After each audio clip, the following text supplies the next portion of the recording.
జే news ప్రేక్షకులకు ఉగాది శుభాకాంక్షలు. ముందుగా హెడ్లైన్స్ చూద్దాం. పల్నాడు జిల్లాలో మేమంతా సిద్ధం బస్సు యాత్రలో ఉన్న సీఎం జగన్. సావల్యాపురం మండలం గంటవారిపాలెంలో ఉగాది వేడుకలు. జగన్ భారతీ దంపతులు ఉగాది ప్రత్యేక పూజా కార్యక్రమం.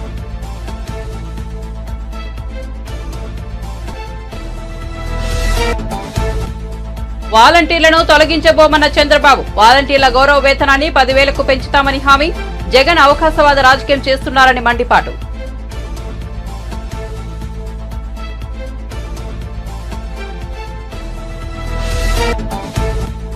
దొంగలు పోయి గజ దొంగలొచ్చినట్లుగా రేవంత్ రెడ్డి పాలన వచ్చిందన్న కిషన్ రెడ్డి. తెలంగాణలో ఏమీ మార్పు రాలేదని, బీఆర్ఎస్ పై కాంగ్రెస్ వచ్చిందంతేనని వ్యాఖ్య. బిడ్డర్లు మొదలు అందరూ ఢిల్లీకి వెళ్లి 100 కోట్లు ఆర్జీ ట్యాక్స్ ఇచ్చి రావాలని ఆరోపణ. చేబ్రోలులో గృహప్రవేశం చేసిన పవన్ కళ్యాణ్. ఉగాది వేడుకల్లో పాల్గొన్న వైనం. ప్రజలంతా బాగుండాలని కోరుకుంటున్నానని వెల్లడి.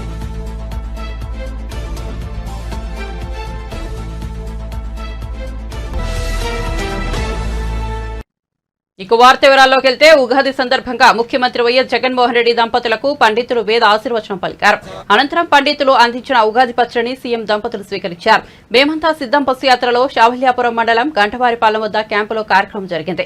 ఉగాది వేడుకలకు హాజరైన సీఎం జగన్ వైఎస్ భారతీ దంపతులకు శాలువలు కప్పి అక్షింతలు చెల్లి ఆశీర్వాదం ఇచ్చారు. ఈ కార్యక్రమంలో నర్సారావుపేట ఎంపీ అభ్యర్థి అనిల్ కుమార్ యాదవ్, వినుకొండ ఎమ్మెల్యే బొల్లా బ్రహ్మనాయుడు, ఎమ్మెల్సీ లేళ్ల అప్పిరెడ్డి తదితరులు పాల్గొన్నారు.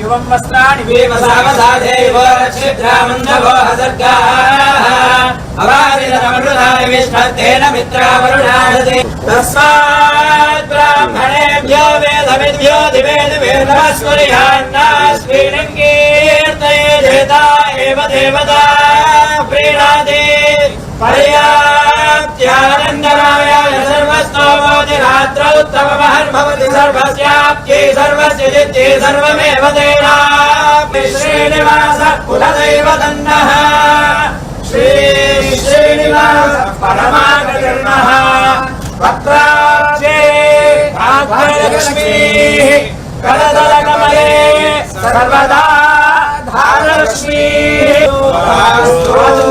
వంశాభివృద్ధిరస్తు భవంతః శ్రీమంతో మహాంతోన గృహంతు శ్రీమంతో మహాంతోన గృహంతు యజమానస్య పునః పునః అధికార యోగ్యతా సిద్ధిరస్తు భవంతః శ్రీమంతో మహాంతోన గృహంతు పునః పునః రాజ్యాధికార యోగ్యత సిద్ధిరస్తు భవంతః శ్రీమంతో మహాంతోన గృహంతు రాజపీడ నివృత్తి ద్వారా మహారాజ అఖండ ఐశ్వర్య యోగ్యతా ఫలసిద్ధి ద్వారా మహారాజ యోగ్యతా ఫలసిద్ధిరస్తు. కీర్తి ఉచిత సిద్ధిరస్తు. అధికార ప్రాప్తి యోగ్యతా ఫలసిద్ధిరస్తు. రాజపీడ నివృత్తిరస్తు.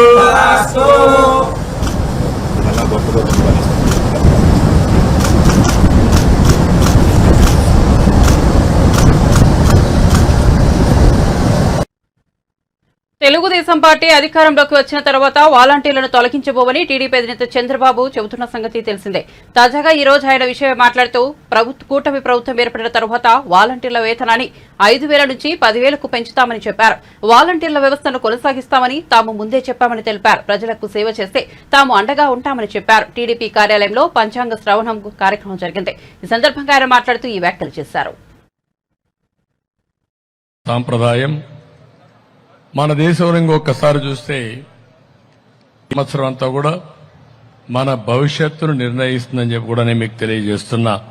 అది జరగాల్సిన అవసరం ఉంది. అందుకే రాష్ట్రంలో ఉండే ప్రతి ఒక్కరికి, తెలంగాణలో ఉండే ప్రజానీకానికి, దేశంలో ఉండే తెలుగు కుటుంబాలకి, ప్రపంచంలో ఉండే తెలుగు జాతి ప్రతి ఒక్కరికి మీ కుటుంబం, మీ కుటుంబ సభ్యులు, మీ బంధుమిత్రులు అందరూ కూడా సుఖ సంతోషాలతో ఉండాలని, అదే మరిగా మీరు కూడా సంపద సంపాదించి మీనింగ్ఫుల్ లైఫ్, నేను ఇక్కడ ఆ మాటలు వాడుతున్నాను. సంపద సంపాదించడం ఎంత ముఖ్యమో దాన్ని మంచి కొరకోసరం ఖర్చు పెట్టడం చాలా అవసరం. మనకు కొన్ని సాంప్రదాయాలు ఉన్నాయి. వయస్సులున్నారు, వ్యాపారం చేస్తారు. వ్యాపారం చేస్తూ వచ్చిన దాంట్లో ఒక 1% 2% సమిక్షేమానికి ప్రజల సేవ కోసం వెచ్చించే పరిస్థితిలో ఉన్నారు. అంటే ఇది ఇప్పటి నుంచి వచ్చిన వారసత్వం కాదు. వాళ్ళు చేసేది వ్యాపారం. అదే సమయంలో ఒక బాధ్యత కింద ఈరోజు వాళ్ళంతా కూడా సమిక్షేమం కోసం సేవాభావంతో ముందుకు పోతున్నారు. అలాంటి అలవాటు తెలుగు జాతికి రావాలని మనస్ఫూర్తిగా ఆకాంక్షిస్తున్నా. ఎందుకు ఈ మాట వాడుతున్నానంటే ఈరోజు మనం ఎంతో డబ్బులు సంపాదిస్తాం. ఎక్కడున్నా తెలుగు జాతి సంపద సంపాదించడంలో ఈరోజు తెలుగు వారికి మించిన వాళ్ళు ప్రపంచంలో ఎక్కడా లేరు. అది వచ్చింది. ప్రపంచమే హద్దుగా ముందుకు పోయే పరిస్థితికి వచ్చారు. సంపద సృష్టిస్తున్నారు, ఉపాధి కల్పిస్తున్నారు, ప్రపంచానికి సేవలు అందించే పరిస్థితి వచ్చారు. అదే సమయంలో సేవాభావం కూడా తెలుగు జాతికి అవసరం. ఆ సేవాభావం ఉంటే మీ జీవితానికి సార్థకతను ఆలోచించే సమయం 47కి అంటే పేరుగా ఇస్తామని చెప్పిన పార్టీ తెలుగుదేశం పార్టీ. ఈ 4,000 రూపాయలే కాకుండా ఎవరైనా ఆ నెలలో తీసుకోకపోతే నెక్స్ట్ నెల గాని 3 నెలల వరకు ఈ 4,000 రూపాయలు ఇచ్చే బాధ్యత ఫ్రంట్ తీసుకుంటామని కూడా చాలా స్పష్టంగా హామీ ఇచ్చాం. ఇంకో పక్క వికలాంగులకి, ఫిజికల్ హ్యాండిక్యాప్డ్కి 4,000 రూపాయల నుంచి 6,000 రూపాయలు ఇస్తామని చెప్పిన పార్టీ తెలుగుదేశం పార్టీ. ఇవన్నీ కూడా తీసుకుంటేనే వాలంటీర్ వ్యవస్థ ఉంది ఇక్కడ. పాపం వాళ్ళ జీవితాలతో ఎంత ఆడుకుంటున్నా అంటే జగన్మోహన్ రెడ్డి నాకు అర్థం కావడం లేదు. మొన్నటి వరకు ఏం చెప్పాడు వాలంటీర్స్ ని, వీళ్ళందరూ కూడా మా పార్టీ వాళ్ళు ఉన్నారన్నాడు. మనం ఆ రోజు కూడా చెప్పాం, మీ పార్టీ కాదు, ఈ రాష్ట్రానికి సేవలు అందించడానికి వాళ్ళని ఉపయోగించండి, రాజకీయాల కోసం కాదు, మీకు సేవ చేయడానికి కాదు, ప్రజలకు సేవ చేయడానికని చాలా స్పష్టంగా చెప్పాం. ఈ మధ్యకాలంలో వాలంటీర్ వ్యవస్థను ఉపయోగించి తద్వారా రాజకీయ లబ్ధి పొందాలని ప్రయత్నం చేశాడు. ఎన్నికల కమిషన్ ఒకటే మాట చెప్పారు, ఏవైనా సరే పెన్షన్లు ఇవ్వండి, ప్రభుత్వ ఉద్యోగుల ద్వారా ఇవ్వండి, వాలంటీర్స్ ద్వారా ఇవ్వడం కరెక్ట్ కాదని ఒక నిర్ణయం చేశారు. ఎవ్వరు కూడా ఎక్కడ కూడా నేరుగా ఇంటి దగ్గర పెన్షన్ ఇవ్వద్దని చెప్పలేదు. కానీ ఈ ముఖ్యమంత్రి దుర్మార్గుడు సేవా రాజకీయాలు చేశాడు. ముసలి వాళ్ళని తీసుకొచ్చి మంచి ఎండల్లో నిలబెట్టి పెన్షన్ ఇవ్వకుండా మళ్ళా తిరిగి పొమ్మని, మళ్లీ రమ్మని, దీంట్లో పండుటాకులు లాంటి వ్యక్తులు కొంతమంది చనిపోయారు. దాన్ని సేవ రాజకీయాలు చేసే పరిస్థితి వచ్చాడు. ఇప్పుడు ఇది కూడా అయింది. వాలంటీర్స్ అందరినీ కూడా రాజీనామాలు చేయమన్నాడు. రాజీనామాలు చేయమంటే మేమెందుకు చేస్తామని చాలా మంది రిఫ్యూజ్ చేశారు, చేయలేదు. మనం కూడా అపీల్ చేశాం, మీరు రాజీనామాలు చేయొద్దండి, మీరు వాలంటీర్లుగా ఉన్నారు, ఈ వాలంటీర్ వ్యవస్థను కొనసాగిస్తామని చాలా స్పష్టంగా చెప్పాం. దాంట్లో వాళ్ళకి ఇంకా నమ్మకం వచ్చింది. వైఎస్ఆర్ కాంగ్రెస్ పార్టీకి సేవ చేయొద్దండి, ప్రజలకు సేవ చేయండి, మీకు మేము అండగా ఉంటామని వాలంటీర్లకు పదే పదే చెప్పాం. నిన్న మొన్న చూస్తే రాజీనామాలు చేయమన్నారు, ఇప్పుడు వాలంటీర్ వ్యవస్థే లేదంటున్నారు. ఇది కొత్త వార్త. అంటే నువ్వేమైనా రద్దు చేసావా, రహస్య జీవో ఇష్యూ చేసావా? సమాధానం చెప్పనీకు. సమాధానం చెప్పకుండా వాలంటీర్ వ్యవస్థ ఉందా లేదా? లేకపోతే ఇంకో మాట చెప్పాడు, రేపు ఈ మహానుభావుడు మళ్ళా ముఖ్యమంత్రి అయి మొదటి సంతకం వాలంటీర్ వ్యవస్థ పైన పెడతా అన్నాడు. అంటే ఆ వ్యవస్థ లేనట్టే కదా. ఇన్ని రోజులు అనుభవం పోయింది కదా వాళ్ళకు. అంటే ఏంటి ఈ స్టేట్మెంట్లు? మోసం చేస్తున్నావు, దగా చేస్తున్నావు, అవకాశవాద రాజకీయం చేస్తున్నాం. ఉదయం ఒక మాట, మధ్యాహ్నం ఒక మాట. మనపై ఎవరు కుట్రలు కుతంత్రాలు చేసినా అలాంటి వారిని కొడంగల్ ప్రజలు తిప్పికొట్టాలని ముఖ్యమంత్రి రేవంత్ రెడ్డి పిలుపునిచ్చారు. రేవంత్ రెడ్డి సోమవారం తన నివాసంలో మండలాల వారీగా పార్టీ నేతలతో సమావేశమయ్యారు. 8 మండలాలకు చెందిన సమన్వయ కమిటీ నేతలతో సమావేశమయ్యారు. ఈ సందర్భంగా మాట్లాడుతూ ఎన్నికల్లో అందరూ కలిసికట్టుగా పనిచేయాలని సూచించారు. అడిగినోళ్ళకి కూడా ఇచ్చినాం. నువ్వు కట్టుకోవా, మళ్ళీ ఎప్పుడు వస్తుందో ఏమో, కాలం ఎట్లొస్తుందో. నీ పిల్లగానికి రేపు పెళ్లి అయితే కష్టం అయితే పిల్లగానికి కూడా ఒకటి కట్టుకోని తండ్రి కొడుకు కూడా ఆయన 25 లక్షల ఇందిరమ్మ ఇల్లు కాంగ్రెస్ పార్టీ ఇచ్చింది. 10 ఏళ్లు కేసీఆర్ అధికారంలో ఉన్నాడు. ఈ కొడంగల్ మొత్తంలో ఏ ఊర్లోనైనా డబుల్ బెడ్రూమ్ ఇల్లు వచ్చినాయా? ఎవరికైనా వచ్చినాయా? మా జర్నలిస్టులకు ఇళ్ళ పట్టాలని వచ్చినాయా? మరి ఏ పేదోడికి డబుల్ బెడ్రూమ్ ఇల్లు ఇయ్యని ఆ సన్నాసులు ఇవాళ మళ్ళొచ్చి రేవంత్ రెడ్డిని ఓడగొట్టాలి, రేవంత్ రెడ్డిని వడగొట్టాలి. ఈ కుట్రలు కుతంత్రాలు ఏందని నేను అడుగుతున్నా. ఇదే కాదు, నియామకాల కోసమే ఉద్యమం జరిగి 1200 మంది పిల్లలు ఆత్మ బలిదానం చేసుకుంటే తెలంగాణ రాష్ట్రం వచ్చింది. మీ అభిమానంతో గెలిచి కాంగ్రెస్ అధికారంలోకి వచ్చి నేను ముఖ్యమంత్రి అయిన 3 నెలల 30,000 ఉద్యోగాలు, ఎల్బీ స్టేడియంలో నిరుద్యోగ యువకులకు 30,000 ఉద్యోగాలు, నియామక పత్రాలు లెక్కబెట్టి తలలు లెక్కబెట్టి 30,000 మందికి ఉద్యోగాలు ఇచ్చిన. 30,000 మంది నిరుద్యోగ యువకులకు ఉద్యోగాలు ఇచ్చినందుకు ఇవాళ నన్ను ఓడగొట్టాలనా, నన్ను వడగొట్టాలనా? బీసీ జనాభా ఎంతుందో లెక్కను తెలవక 60 ఏళ్ల నుంచి బీసీలు కొట్లాడుతుంటే ఈ తెలంగాణ రాష్ట్రంలో ఉన్న బీసీల జనాభా మొత్తం లెక్క కట్టుండ్రి. లెక్క ప్రకారం వాళ్ళకు నిధులు ఇవ్వాలి, నియామకాలు చేపట్టాలని, బీసీ జనాభా లెక్కలు కట్టమని ఆదేశాలు ఇచ్చి జీవోలు ఇచ్చి నిధులు ఇచ్చినందుకు రేవంత్ రెడ్డిని ఓడగొట్టాలి, కాంగ్రెస్ పడగొట్టాలన్నా. దేనికోసం పడగొట్టాలి, దేనికోసం ఓడగొట్టాలి? మీరు ఆలోచన చేయండి మిత్రులారా. ఇవాళ ఎవరికన్నా ఓటేస్తే కాంగ్రెస్ కు సుక్క నీరు వస్తుందా? కొడంగల్లో ఉండే తండాలకు రోడ్లు వస్తాయా?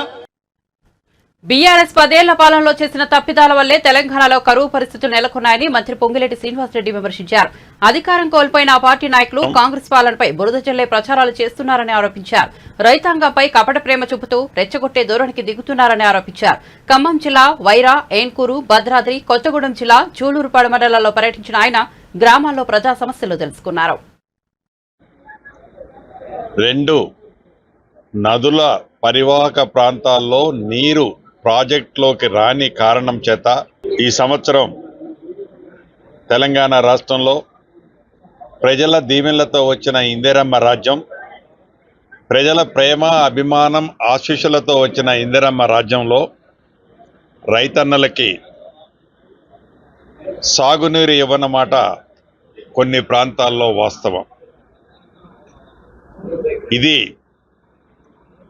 కాంగ్రెస్ తీసుకొచ్చిన కష్టమనో, కాంగ్రెస్ వల్లనే ఈ నీరు పోతున్నారని ఏదైతే ఈనాడు ప్రధాన ప్రతిపక్షంలో ఉన్న నాయకులు చేసే విమర్శల్ని ఒక్కసారి యావత్ తెలంగాణ ప్రజలు, ముఖ్యంగా రైతన్నలు గమనించాలని కూడా కోరుతున్నాం.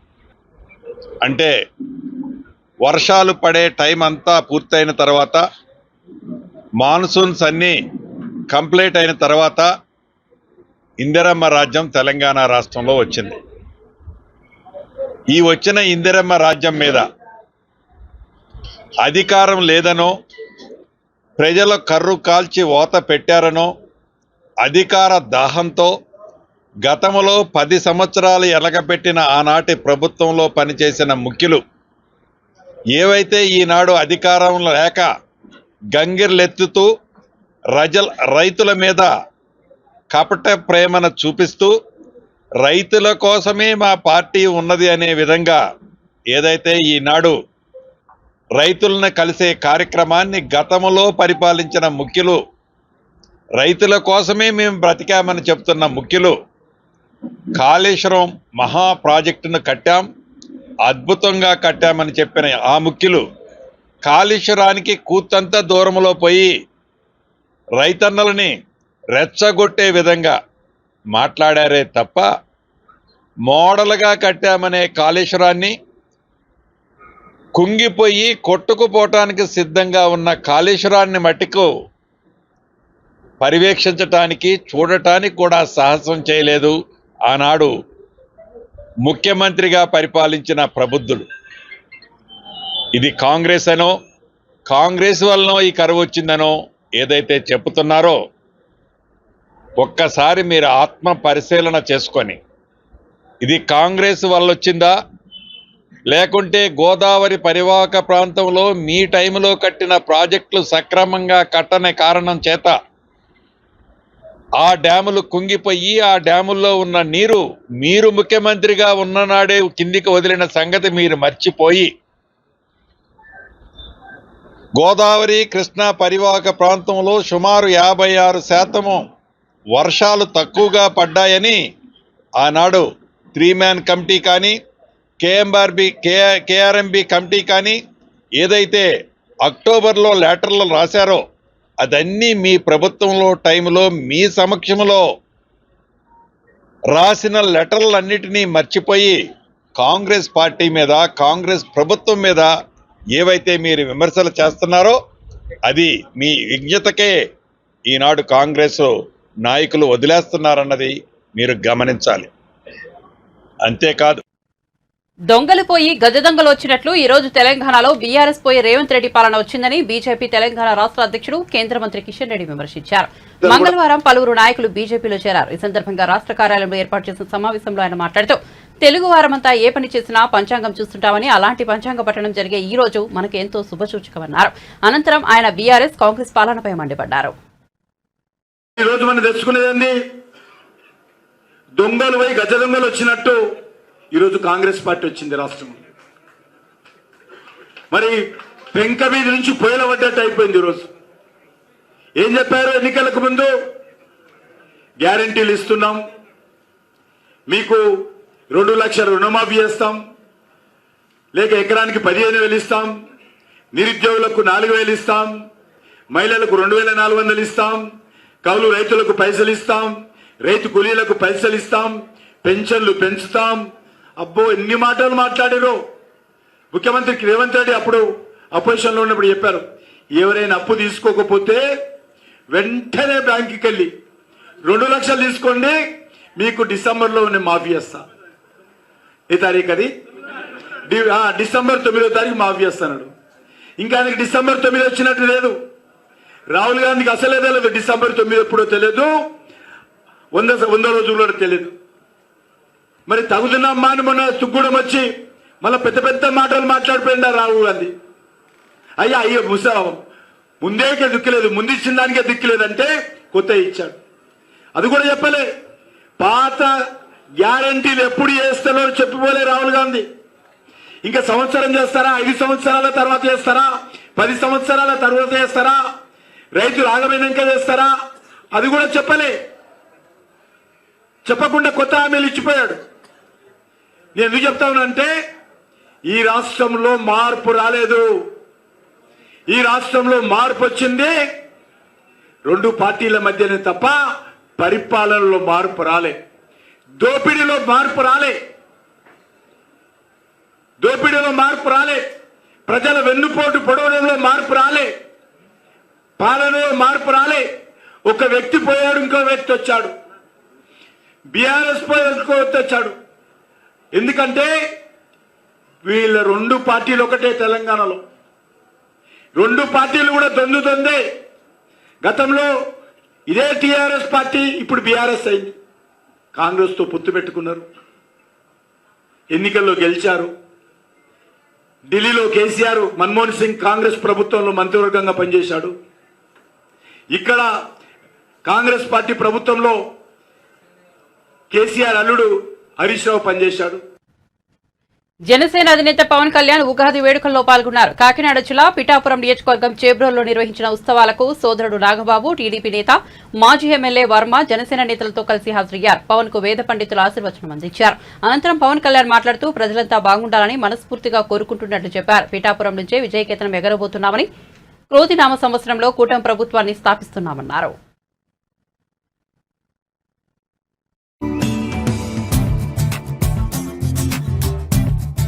నెలకి జీతాలు రావాలి, కార్మికులకి ప్రతి ఒక్కరికి, రైతు కూలీరి నియోజకవర్గ ఆఫీస్కి వచ్చి మా నాన్నగారు పంపించారని చెప్పి ప్రత్యేకమైన ఇట్లాంటి మామిడి పండ్లని తీసుకొచ్చి మీరు రావాలి, పిఠాపురంలో పోటీ చేయాలని ఆ రోజు కోరుకుంటే నిజంగా నేను ఆ రోజు ఆలోచించలేదు. తల్లి అనుగ్రహం ఎలా ఉంటుందో తెలియదు. పురోహితిక అమ్మవారు దయతోటి దీవెనలతోటి ఇక్కడికి శ్రీపాద శ్రీవల్లభుడి దీవెనలతోటి బంగారు పాపమ్మ దీవెనలతోటి ఈ రోజున ఇక్కడ మీ అందరి ముందు ఉన్నాం. సర్వమతాలు, సర్వ కులాలు, సర్వ ప్రాంతాల్లో ఉండే ప్రజలందరూ క్షేమంగా ఉండాలి, మనస్ఫూర్తిగా అందరూ బాగుండాలని కోరుకుంటూ ఈ క్రోధినామ సంవత్సరంలో మన కూటమి ప్రభుత్వాన్ని స్థాపిస్తున్నాం. విజయ కేతనం ఎగరవేస్తున్నాం. అది పిఠాపురం నుంచి మొదలు పెడుతున్నాం ఈరోజు. సో మనస్ఫూర్తిగా మీ అందరికీ ఇక్కడికి వచ్చిన అందరికీ కూడా, మా జనసేన నాయకులకి, తెలుగుదేశం నాయకులకి, భారతీయ జనతా పార్టీ నాయకులకి, ముఖ్యంగా మద్దతుదారులందరికీ ప్రత్యేకించి పేరు పేరున అందరికీ మరోమారు శుభాకాంక్షలు తెలియజేసుకుంటూ సెలవు తీసుకున్నాను.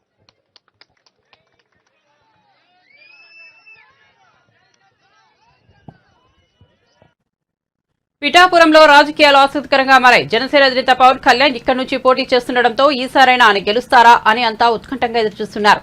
ఈ క్రమంలో Bigg Boss fame transgender Tamanna Simhadri కూడా పిఠాపురం నుంచి పవన్ కళ్యాణ్ పై పోటీ చేసేందుకు సిద్ధమైంది.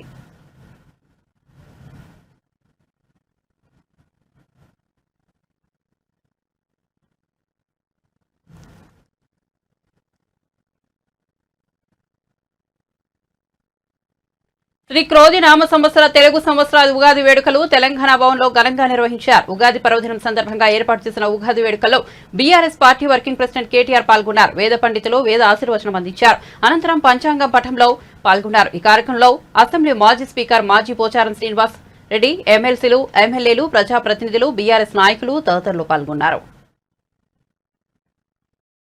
గౌరవనీయులు డాక్టర్ మత సామరస్యంతో శాంతియుతంగా ఆరోగ్యంగా మరి చక్కటి వాతావరణ అనుకూల పరిస్థితులు కూడా రావాలని మనస్ఫూర్తిగా భగవంతుడికి ప్రార్థిస్తూ మరి ఈరోజు ఈ కార్యక్రమంలో పాల్గొన్న ప్రతి ఒక్కరికి కూడా హృదయపూర్వకంగా ధన్యవాదాలు కూడా తెలియజేస్తూ మీ అందరికీ ఉగాది శుభాకాంక్షలు కూడా ప్రత్యేకంగా తెలియజేస్తూ మాజీ మంత్రివర్యులు బాన్సువాడ శాసనసభ్యులు పెద్దలు పోచారం శ్రీనివాసరెడ్డి గారు, గౌరవనీయులు మాజీ మంత్రివర్యులు పెద్దలు. ఇది ఎన్నికల సమయం కావడంతో ఏ పార్టీ కార్యకలాపాలు ముందుకు వెళ్లాలన్నా నిధులు కావాల్సిందే. ఈ క్రమంలో తెలుగుదేశం పార్టీ విరాళాల కోసం ప్రత్యేక వెబ్సైట్ ను తీసుకొచ్చింది. ఈ వెబ్సైట్ ను టీడీపీ అధినేత చంద్రబాబు ప్రారంభించారు. మంగళగిరిలోని టీడీపీ ప్రధాన కార్యాలయంలో జరిగిన ఓ కార్యక్రమంలో వెబ్సైట్ ను ఆవిష్కరించిన చంద్రబాబు తన వంతుగా 99,999 విరాళం అందించారు. ఈ సందర్భంగా ఆయన మాట్లాడుతూ టీడీపీ అభిమానులు, మద్దతుదారులు విరాళాలు ఇవ్వాలని కోరారు. అది 100 రూపాయలు కావచ్చు, 1000 రూపాయలు కావచ్చు, ఎంతైనా కానీ మీరు చేయండి. అది మీరు చేసి మీకు వెరీ సింపుల్గా ఈరోజు టీడీపీ ఫర్ ఆంధ్ర.com అనేది మీరు ఒకసారి వెళ్తే క్యూఆర్ కోడ్ కూడా పెట్టాం. ఒకప్పుడు క్యూఆర్ కోడ్ తెలిసేది కాదు, నేనే పాపులరైజ్ చేశాను డిజిటల్ కరెన్సీ అప్పుడు ఫస్ట్ టైం. అక్కడి నుంచి స్టార్ట్ చేస్తే ఇప్పుడు క్యూఆర్ కోడ్ అనేది మామూలుగా ఎవ్రీవేర్, టీ స్టాల్ దగ్గర నుంచి, కిరాణా కొట్టు దగ్గర నుంచి, తోపుడు బండ్ల దగ్గర నుంచి ఒక మామూలు అయిపోయే పరిస్థితి వచ్చింది. అందుకని దీన్ని గూగుల్లో మీరు కానీ సెర్చ్కి వెళ్తే టీడీపీ ఫర్ ఆంధ్ర.com ఆటోమేటిక్గా వస్తుంది. అక్కడి నుంచి మీరు చేయాల్సిన పని ఇందులో నుంచి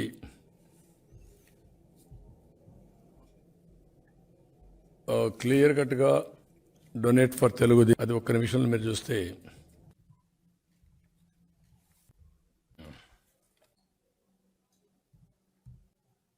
ఒక స్పాన్సర్ ఇంకొక స్పాన్సర్ని, ఒక వ్యక్తి ఇంకొక వ్యక్తిని మీరు చెప్పండి. చెప్పి ఎక్కడికక్కడ మీరు కూడా ప్రమోట్ చేయాల్సిన అవసరం ఉంది. ఇందులో ఎన్ఆర్ఐస్కి కూడా ఆల్ ప్రికాషన్స్ తీసుకున్నాం. వాళ్ళ అవసరమైతే ఏ విధంగా పే చేయాలి, నిబంధనలు ఏమున్నాయి, ఎన్ఆర్ఐ పేమెంట్లకు అంతా కొన్ని రిస్ట్రిక్షన్స్ ఉంటాయి, అవన్నీ ఏ విధంగా ఇది చేయాలో ఫస్టే వెరిఫై చేసి ఆల్ పర్మిషన్స్ ఉన్నాయి. వాళ్ళు వచ్చినప్పుడే వాళ్ళ డొనేషన్స్ కూడా వెరిఫై చేసిన తర్వాత if they are eligible then only will accept. అలాంటి కండిషన్స్ అన్నీ పెట్టి ఇందులో చేయడం జరిగింది. టీడీపీ నేత నర్సాపురం ఎంపీ రఘురామకృష్ణరాజు నేడు పిఠాపురంలో జనసేనాని పవన్ కళ్యాణ్ కలిశారు.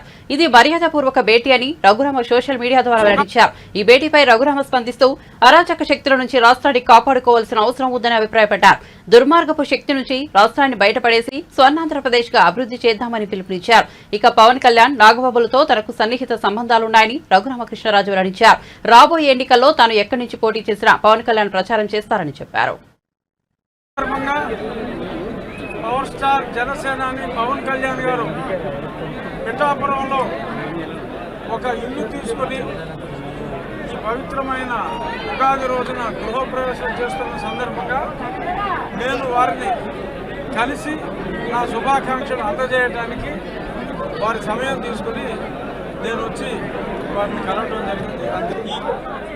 ఈ కూటమి ముగ్గురు కలవాలి, కలిసి రాష్ట్రాన్ని అప్పులు పాలు చేసి అరాచకం చేస్తున్న వ్యక్తిని బయటికి పంపాలి అంటే ముగ్గురు కలవాలి అని చాలా పట్టుదల పట్టి ముగ్గురిని ఒకటి చేసిన ఒక గొప్ప వ్యక్తి పవన్ కళ్యాణ్ గారు. పవిత్రమైన ఉగాది రోజు కలిసి ఆయన జనసేన సహకారంతో రాబోయే రోజుల్లో మనకున్న ఈ రాష్ట్రానికి పట్టిన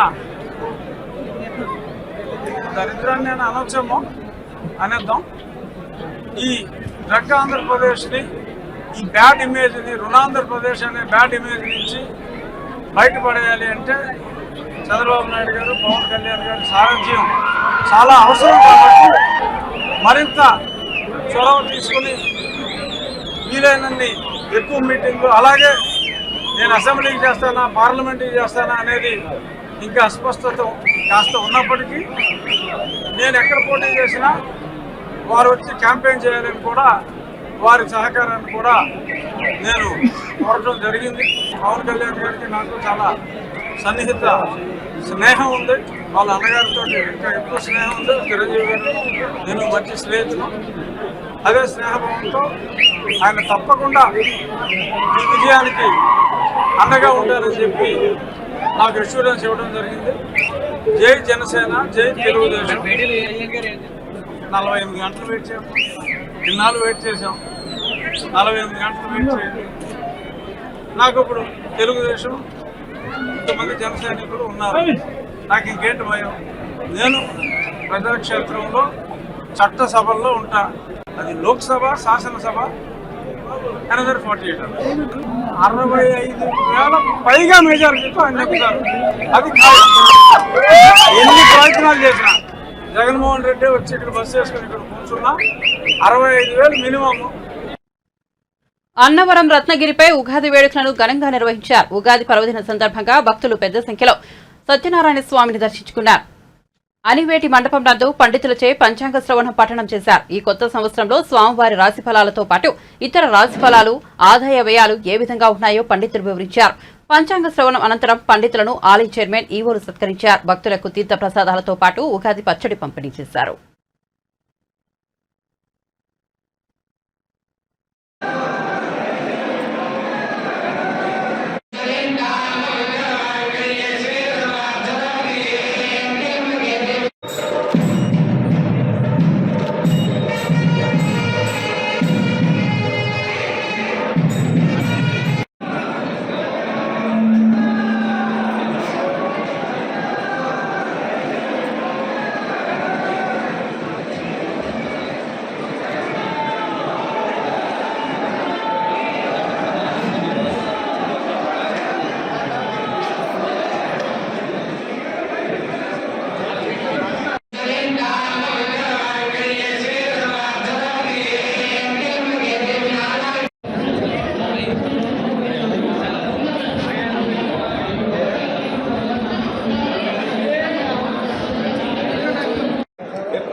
ఉగాది పర్వదిన సందర్భంగా వరంగల్ భద్రకాళి ఆలయంలో అర్చకులు ప్రత్యేక పూజలు చేశారు. అమ్మవారిని దర్శించుకునేందుకు భక్తులు పెద్ద ఎత్తున తరలివచ్చారు. ఏటా ఉగాది నుంచి 9 రోజుల పాటు అమ్మవారికి వసంత నవరాత్రులు నిర్వహించడం ఆనవాయితీగా వస్తోంది. అమ్మవారికి వివిధ పూలతో లక్ష పుష్పార్చన నిర్వహించారు. మొదటి రోజు అమ్మవారికి గులాబీలతో పుష్పార్చన నిర్వహించారు.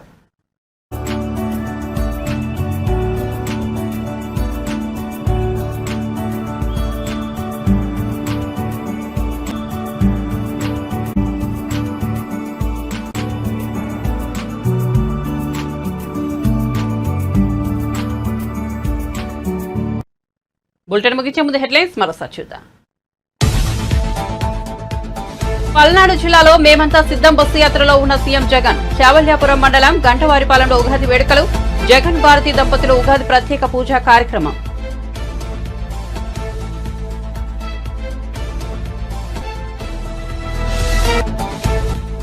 వాలంటీర్లను తొలగించబోమన్న చంద్రబాబు. వాలంటీర్ల గౌరవ వేతనాన్ని 10,000కు పెంచుతామని హామీ. జగన్ అవకాశవాద రాజకీయం చేస్తున్నారని మండిపాటు.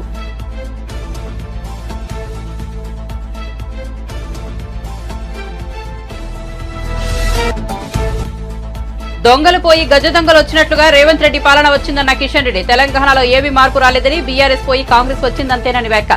బిల్డర్లు మొదలు అందరూ ఢిల్లీకి వెళ్లి 100 కోట్ల ఆర్జీ ట్యాక్స్ ఇచ్చి రావాలని ఆరోపణ.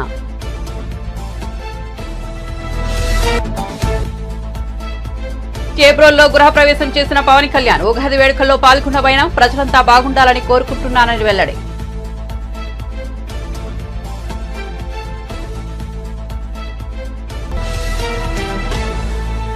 మరిన్ని అప్డేట్స్ కోసం చూస్తూనే ఉండండి జే న్యూస్.